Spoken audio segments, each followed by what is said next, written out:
host for the program Coming Home. We began by meeting at a hotel in the ballroom, and from there we came upon a property that we are currently at today. And I get on them all the time. We have to change our thinking if we're ever going to walk in the kingdom of God. Well, hello and welcome to today's program Coming Home. As you know, each week I either have on a pastor of a local church or a minister of ministry. And we've had on, besides pastors, we've had on evangelists, we've had on counselors and musicians. And today I have a youth pastor that's on the program with me. In fact, she happens to be our youth pastor at Victory Christian Church in West Union, Iowa. And we're going to divide our program today into two segments. And in the first session, we're going to talk a little bit about what Dawn does. Her name is Dawn Michael. And we're going to talk about what Dawn does as far as her vocation goes as a family counselor. And in the second session, the second half hour today, we're going to talk a little bit more about youth ministry, which is what she does at our church and does very well, along with Rose Nelson. They both do a great job. And so I would like you to welcome with me today to the program, Dawn Michael. Dawn, I am so proud of you. And I'm so glad to have you on the program today. And I know who you are, but they don't know who you are. So just give us a little bit of background on who Dawn Michael is. Yes, well, thank you, Pastor. I work, I've done human resources or human service experience for 11 years. Mm-hmm. I've done youth ministry for 2.5 years now with Victory Christian Church. Yep. And I've also done in-home services or counseling for about 5 or 6 years now. Right. You know, I know a little bit about your background and your past, and do you feel that your growing up years maybe had something to do with your choosing this vocation of being a counselor, of helping hurting people? Absolutely. When I was in college, I was doing more of a criminology That's right. Really interested in criminology. And then I got a job working with in a treatment center with youth. And then I decided to take a more proactive approach to it. And so that's where I went more with the counseling aspect of it and got interested, and the Lord really opened up some doors for me to do in-home counseling. Yes. And the agency that you represent in I call it your regular job. Dawn's got two jobs. Yes. She's a youth pastor and she's also a professional counselor. But your agency is called Family Solutions 3. Correct. And they are out of, is it Jessup? Jessup and Waterloo, yes. Jessup and Waterloo. And I'm going to have Dawn talk a little bit about that part of her life's work. But I would like to say just a few things first about the youth ministry. And, I believe that if you find what God created you, find out what it is that God created you for and to do, that you're happy in doing it. Yes. And as I've watched Dawn doing youth ministry, I can tell this is who God called Dawn Michael to be, to reach out to hurting people. And there are a lot of hurting people out there.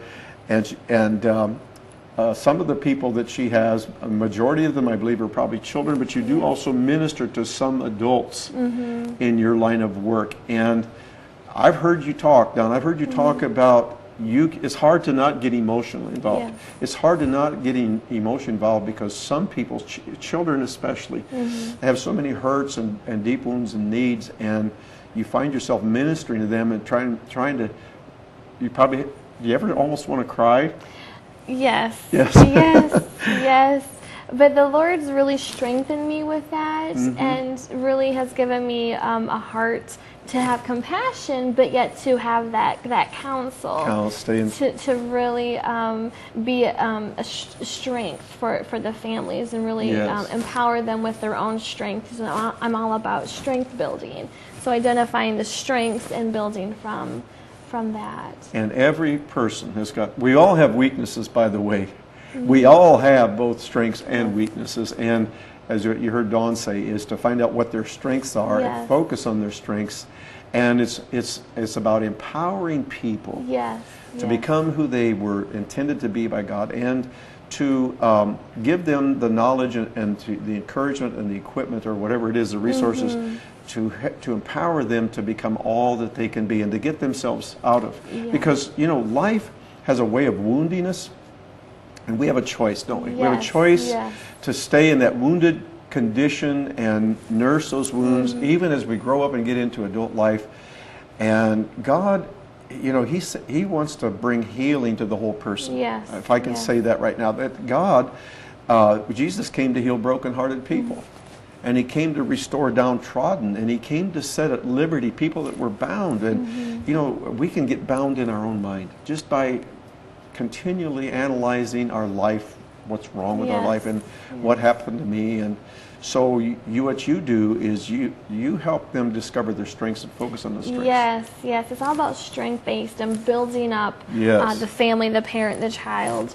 And then going from there, just building that foundation and having some empowerment and some courage and some Yes. strength within to have motivation, to create motivation Yes. for change. Create motivation, because we all have to, even as adults, especially as adults. Some of us, me for example, I've been this way for so long that I don't know if I want to work at changing. But change is always possible with the help of the Lord. But as I watched Dawn working with our youth, this having a heart for people is the beginning. You couldn't do this just as a job. Right. You couldn't be very effective if you didn't have the heart for people. And I mean, just watching you work with the youth, and I don't get to watch you work with your clients through Family Solutions, but I would imagine you have that same heart of compassion and see such a future for them. Right. And part of that is really helping them see the future that they could have Yes. if they choose to have it, and you, like you said, you empower them to do that. And what are some of the conditions? Well, first of all, tell me a little bit about Family Solutions, because we're going to show that contact information on the screen Yes. later. Because as you're watching this, if you're a pastor, I can tell you this myself as a pastor, that we pastors don't have time to tend to every single person's needs. In fact, some of the needs that people in our churches have go beyond our training or expertise. And those people need professional counseling. And that's one of the reasons why I wanted to have Dawn on the program, is to create the awareness of what I call it a ministry, but it is a vocation. And what people like Dawn can do to help us as pastors to meet the needs of hurting people in our churches. So whether you're a pastor or you're a church member and you can tell your pastor about Dawn Michael and her work, or if you're a parent or a grandparent and you know of someone, or you know of a child that is in need of help, that there are services that are out there through agencies such as Family Solutions and through persons such as Dawn Michael. So tell us a little bit about Family Solutions first, Dawn, then we'll talk about what some of the problems are that you've addressed. Yes, yes. Well, the first thing is Family Solutions is, it's not a Christian counseling organization, but I am a Christian who is a counselor for Family Solutions 3. And so as a Christian, I take the love of Jesus wherever I go. Yes. And so I take the love of Jesus into my households that I work with and with the families I work with and serve. So Family Solutions, we address a lot of mental health issues, some behavioral issues. We focus on, we identify the strengths. We help the parents or the children identify the strengths, and then we build from there. A lot of disorders or mental health issues we address are, ADHD. There's a lot of anxiety, depression, defiance with young adolescents or teenagers. We address. It's all voluntary services, and those that are Medicaid or Title 19 recipients, they are eligible for our services. So there's no out-of-pocket expense for our families.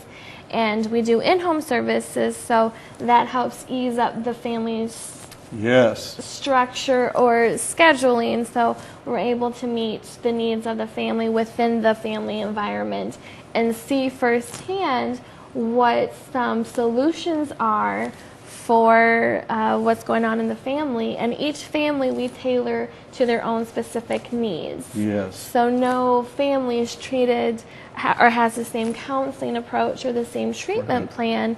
We address and target the specific needs of each family.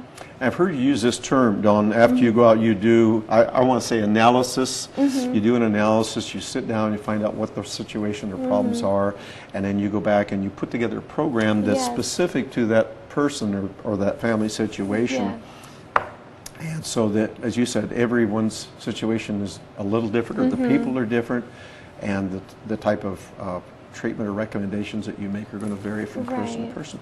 The other thing is, you're not just empowering, say it's a child or a teenager, you're not just empowering them, you're empowering parents as well at the same time to do what they can to help their child come through what they're going through. Yes, and that's kind of the beauty of our services, is that we do individual one-on-one sessions and also family, so we get to bring the whole family in as a group. So mom and dad, or anyone that's any guardianships or in the household, they're able to identify with their child and have an understanding of what the child's going through to help build them up even more. So the whole family is communicating on the same page, aware of the same interventions or routines or schedules or referrals or outside resources we can bring in too to help bring some stability, some success within the family. So it's a great program, and each treatment plan is designated according to each family's specific needs. You know, it comes to me, Dawn, that most people, and I understand that most people are private, and they don't want anybody to know what some of the problems are they're having in their home with their kids or whatever it is. And everything that you do and everything that is shared with you is kept very confidential. I think confidentiality is very, very important. And I think the other thing is that sometimes we as parents, we know that we're having a struggle with our children, we don't know what to do, but we'll figure out a way to fix it. And usually, unless we get some information or resource or outside help, we're usually going about it the wrong way and can actually make matters worse. So there is no, I just want to say there's no disgrace and no shame, no admission to failure on our part as a parent, to realize that our child needs help that we cannot personally give them. And thank God for agencies like this and people like Dawn. And, you know, I'm thinking about the impact that our culture has upon children. Yes. In our second session, the second half hour day, we're going to talk about what some of the pressures are that children are facing. Yes. But I'd like for you to take a moment, because we hear this term a lot, children being ADHD, and what do? They take them to the doctor and they put them on medication. And because that is so common, ADHD, I'd like for you to take a moment to explain to people what that is, what the behaviors are for with an ADHD child or adult. Okay. ADHD is attention deficit hyperactivity disorder, and some of the behaviors or symptoms you would see, the child or the adult seems to have a motor, a high energy level. Distractions are very, keeping the mind on track with the distractions could be a struggle. Focus, a lot of academics within school. Yes. Staying focused on what the teacher's saying, staying organized, staying on task. Yes. Impulsivity is another behavior symptom that we see with ADHD. Sometimes loss of appetite. Lots of energy, and almost too much energy where the child doesn't know what to do with all of that energy. And we want to say that we believe in doctors, and we realize that some children really do need to be on a medication. But would you say, Dawn, that oftentimes these behaviors, this acting out, as we'll call it, this hypertension, this attention deficit, is a result of some deeper issues? Non-medical deeper issues. Right. And with some family structure and some, behavior modification, along with the medication management, if that's needed, the child can be very successful, both in the home and the school setting. Yes. And another condition that I know that you help people with, is, and you've maybe heard the term bipolar. You hear people have a chemical imbalance, or they are bipolar. And again, in many cases, medication is a tremendous help and Yes. blessing. But there are, I'm sure, that rooted in these things that cause these conditions, there's also perhaps some mental, emotional things that, when dealt with and healing is brought to that person, it helps to normalize. Right, right. And just to have someone listen to you and kind of figure your emotions out or your thoughts out, and kind of just have another human being just to relate Yes. to you, and that brings a lot of stability in itself. Yes. So, And we were talking about this on the way in this morning, that sometimes counseling is listening, and we'll share more about this in the second session, that children feel that they're not understood. Yes. They're not really understood by their parents, they're not understood by their teachers or their friends at school, and so they go inward, and so part of the goal of counseling is really to get them to talk and open up, right? Right, yes. And it helps you to understand, because I say there's always a reason why people are the way they are, and what we need to do is help them, help empower them to change how they react in situations, Yes. and how they think about themselves. And I know that what we think deep inside of ourselves about ourselves is very, very important. And I'm sure that self-esteem, building self-esteem in them, Yes. is a big part of your work.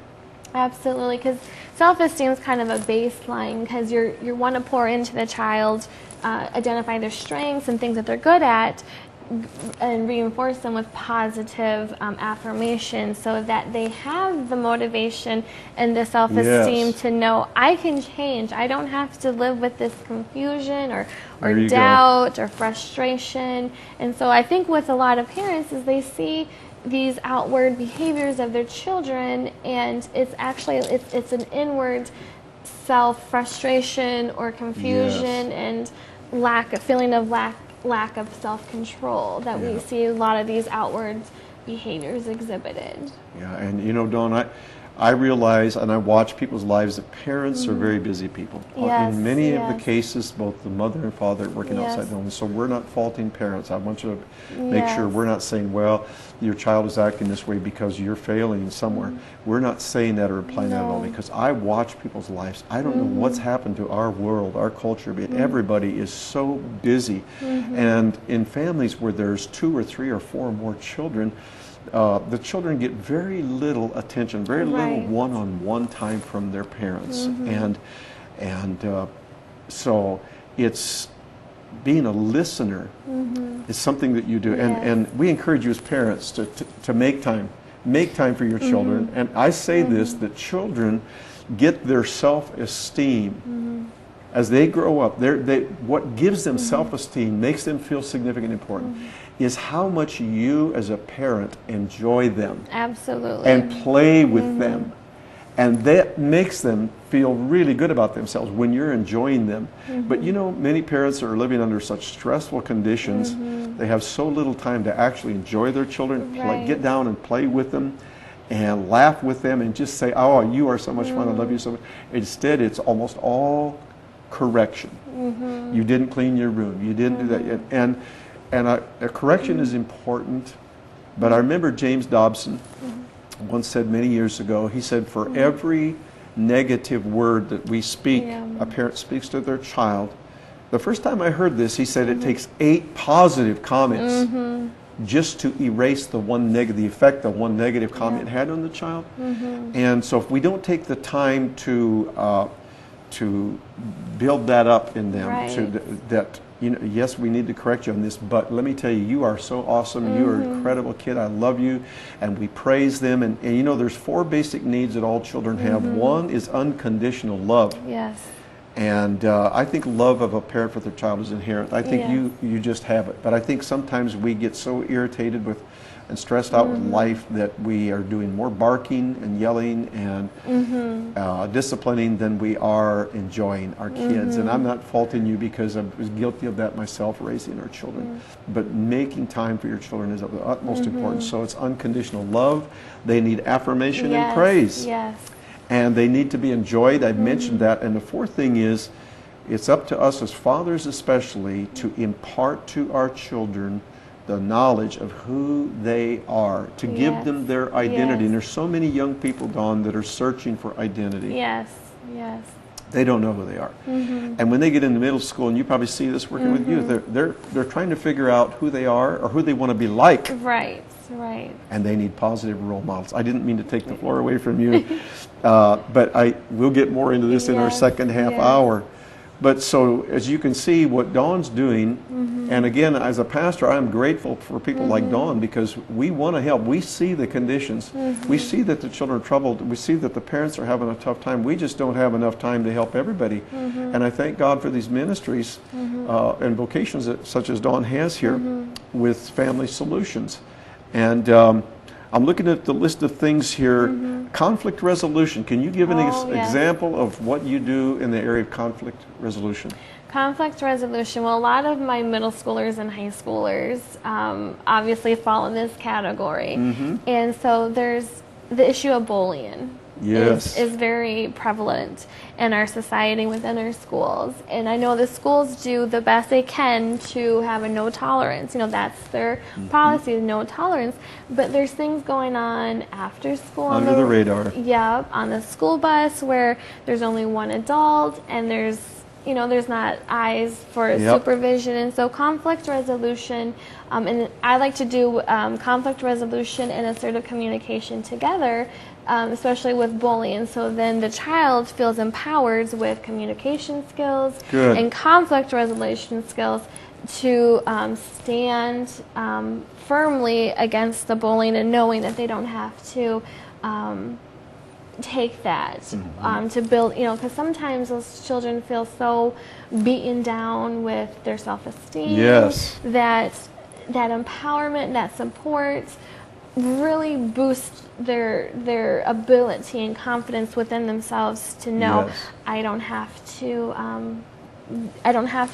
take this. And coping skills, along with the coping skills, goes along with it, where I feel like I can trust someone, and these are the adults I can go to talk to regarding this. And, we've been talking mostly about children, your ministry to children with your work there, but you do also do counseling with adults, because we adults have problems too, right? And so what are some of the things you find yourself, besides parenting skills, what other things do you find yourself being able to offer to adults, Dawn? A lot of anxiety and depression. Anxiety and depression. With adults, and with financial pressures and work pressures and family pressures. That is kind of a recipe for the depression or for the anxiety. So many fear-based worries.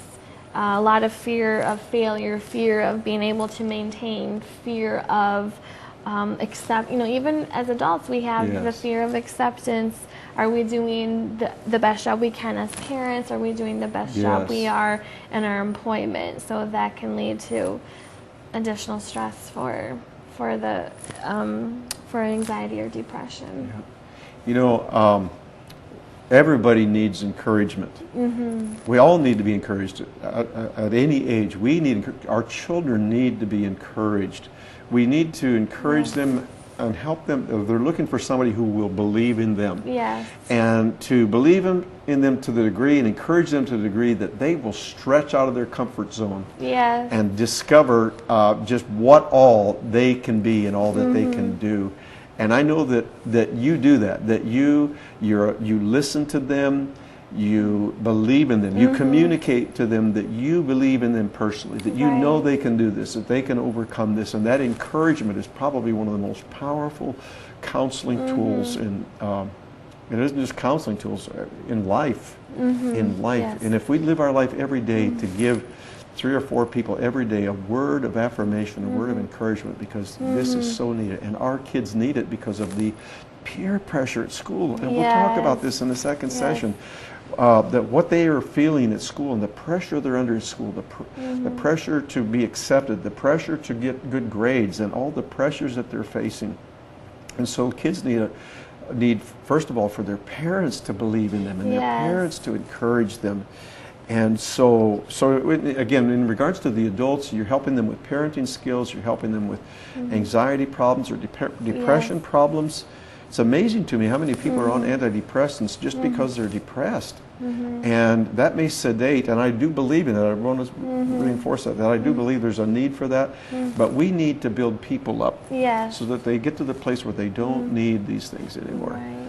And so problem solving, I know that was another thing that you mentioned. You help adults, I assume, that you help them to make decisions, you help them to solve problems by walking them through and talking them through some of the things that they're facing. Right, right.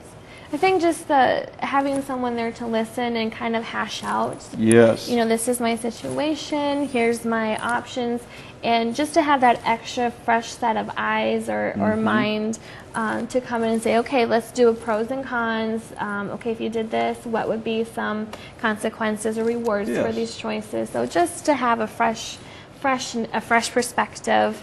And brainstorming, you know, I do a lot of brainstorming with my families of how, okay, let's try this, different specific things that will tailor directly towards the family. So. Wow. You know, I often tell people when they're looking for answers, the answer's on the inside of you. And really what you're saying is that through your counseling approach that you use, you're really helping people and you're asking them to review the pros and cons. You're asking them for things that they think they can do. That's good, isn't it? That's empowering people, is to ask them what they feel they can do to better themselves and change that situation. Well, again, we just are grateful that you've joined us for the first half hour of the program. And Dawn's contact information will be on the screen there. And again, if you know of a child or an adult that's struggling with any of these issues that we've been talking about here today, please tell them about this service that's provided. And I think it may have been mentioned earlier, but some of these services, or maybe all these services, could be provided free of charge to the person that's in need of them. There are resources out there that are available. And if you'd let your pastor know, hey, I saw this young lady on the Coming Home program the other day, and I know you're trying to meet everybody's needs, and maybe you need to consider contacting Dawn about what she can do to help. And again, that information is on the screen. And I'm just thankful to have you on the program today. I'm thankful for what you're doing to help people, Dawn. I'm thankful and so excited that you are our youth director at church. I should call her a youth pastor because she really has a shepherd's heart. So again, thank you, Dawn. Thank you, Stay Pastor. tuned for our second half of the program.